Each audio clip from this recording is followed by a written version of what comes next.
প্রিয় শিক্ষার্থী বন্ধুরা, তোমরা সবাই নিশ্চয়ই আশা করি ভালো আছো। অনার্স দ্বিতীয় বর্ষ পরীক্ষা 2025 অনুষ্ঠিত 2026 বাংলা স্পেশাল সাজেশন। আজকে এখান থেকে তোমাদেরকে দেবো সংক্ষিপ্ত সাজেশনগুলো। বিষয় বাংলার কবিতা 2, বিষয় কোড হলো 221005। এই বিষয় কোডের উপর আজকে তোমরা সংক্ষিপ্ত সাজেশন পাবা, ফাইনাল সাজেশন।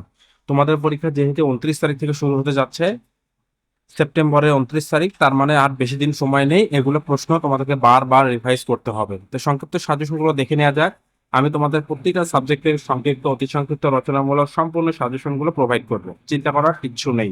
তবে ভিডিওতে একটা লাইক করবা এবং চ্যানেলটি সাবস্ক্রাইব করে পাশে থাকবা। হ্যাঁ, সংক্ষিপ্ত প্রশ্ন দেখতে পাচ্ছ। মেঘনাদ বধ কাব্যে বিভীষণের ভূমিকা সংক্ষেপে লিখো। রাবণের রাজসভার বর্ণনা দাও। নিকুম্ভিলা যজ্ঞাগারে সংক্ষিপ্ত পরিচয় দাও। মেঘনাদের মৃত্যু সংবাদ শুনে রাবণ মনে কিরূপ প্রতিক্রিয়া হয়েছিল। লঙ্কাপুরীর সৌন্দর্য বর্ণনা করো। কি সুন্দর মালা আজ পরিয়াছি গলে, কেন বলেছিল। এই প্রশ্নগুলো তোমরা খাতায় নোট করে নিতে পারো এবং এই প্রশ্নগুলোই তোমরা বারবার পড়তে থাকবে। এই প্রশ্নগুলো বারবার, আমি আবারও বলছি, বারবার পড়তে থাকবে। ভিডিওতে বলে দিচ্ছি তোমাদেরকে, তোমরা কমন পাবা কি না সেটা পরীক্ষার হলে গিয়ে বুঝতে পারবা, কিন্তু এই প্রশ্নগুলো অবশ্যই মাস্ট বি পড়ে যাবা। তারপরে হলো চিত্রাঙ্গদের মর্ম যন্ত্রণার যতনার স্বরূপ সংক্ষেপে লেখো। সোনার তরী কবিতায় রূপক অর্থ বিশ্লেষণ করো। হিং টং শট কবিতার মূল ভাব লেখো। শূন্য নদীর তীরে রহিনু পারি পরি এর তাৎপর্য ব্যাখ্যা করো অথবা কি।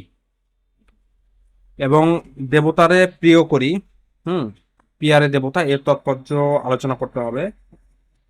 তারপর দেখতে পাচ্ছ দুই পাখি কবিতার মূল ভাব সংক্ষেপে লিখতে হবে। এই প্রশ্নটা অনেকবার এসেছে পরীক্ষায়। তারপরে দেখতে পাচ্ছ জগতের সবচেয়ে পুরাতন কথা এবং গভীর কন্দনের বিষয়টি যেতে নাহি দিব কবিতা প্রকাশ পেয়েছে। এই প্রশ্নটা খুবই গুরুত্বপূর্ণ সহকারে পড়বা এবারে 2026-এ। এই দুইটা প্রশ্ন মাস্ট, মিস করে যাবে না। এটা আসলে ভালো মতো পড়ে যাওয়ার চেষ্টা করবা এবং এখান থেকে সংক্ষিপ্ত অথবা রচনামূলক আসার সম্ভাবনা রয়েছে। অতি সংক্ষিপ্ত প্রশ্ন সাধারণত হয়ে থাকে এখান থেকে। হ্যাঁ, তারপরে বর্ষশেষ কবিতায় কবি নতুনকে বন্দনা করেছেন কেন। স্বপ্ন কবিতায় বিষয়বস্তু আলোচনা করো এবং দুঃসময় কবিতা মূল ভাব লিখো। এই কয়েকটা প্রশ্ন কিন্তু অতি গুরুত্বপূর্ণ। এবং নেক্সট স্লাইড এবং সর্বশেষ স্লাইডে তোমরা দেখতে পাচ্ছ স্পর্ধা কবিতায় বর্ণিত প্রেমিক প্রেমিকার প্রেমের স্বরূপ ব্যাখ্যা করো। তারপরে বর্ষামঙ্গল কবিতায় অবলম্বনে বর্ষা প্রকৃতির রূপচিত্র অঙ্কন করো। এই বিষয়টা পড়বা তোমরা বিশেষ করে বেশি। সেটা হলো বর্ষামঙ্গল কবিতায় অবলম্বনে বর্ষা কবিতার রূপচিত্র অঙ্কন করো। মদন সম্ভের পরে কবিতার মূল ভাব লিখো এবং বৈশাখ কবিতায় কবি কি কামনা করেছেন। এই কয়েকটি বিষয় অবশ্যই তোমরা পড়তে থাকবে।